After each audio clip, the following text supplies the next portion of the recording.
பெண் குழந்தைகள் மிக அதிக அளவில் சாக்லேட் சாப்பிட்றாங்களோ அந்த குழந்தைகளுக்கு பாலிசிஸ்டிக் ஓவேரியன் டிசீஸ்னு சொல்லக்கூடிய சினைப்பை நீர்க்கட்டிகள் வருகிறது நண்பர்களே.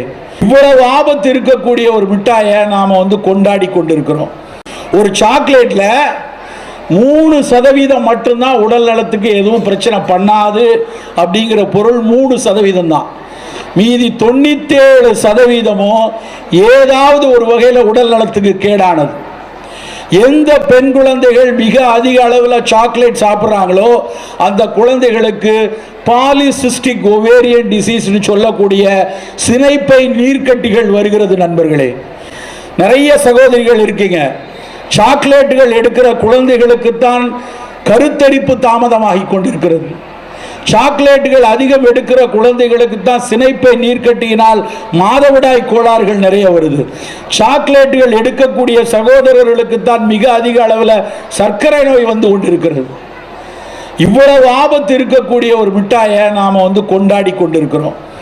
அவசியமா நமக்கு? நான் சும்மா அதை தவறாக சொல்ல வேண்டும் என்று சித்தரித்து கதை சொல்வதாக நினைக்க வேண்டாம். அதில் சேர்க்கிற லெசித்தினை பற்றி படித்து பாருங்க, அதில் சேர்க்கிற கார்ன் ஸ்டார்ச் சிறப்பை பற்றி படித்து பாருங்கள், அதில் சேர்க்கக்கூடிய லீவனிங் ஏஜென்ட், ரைசிங் ஏஜென்ட் ஒவ்வொன்றையும் படித்து பாருங்க. ஒவ்வொன்றுக்கு பின்னாடியும் அத்தனை அபாயம் இருக்கிறது. அப்படியானால் மிட்டாயே வேண்டாமா? நீங்கள் மிட்டாய் சாப்பிட்டது இல்லையான்னு என்னை பார்த்து கேட்கலாம்.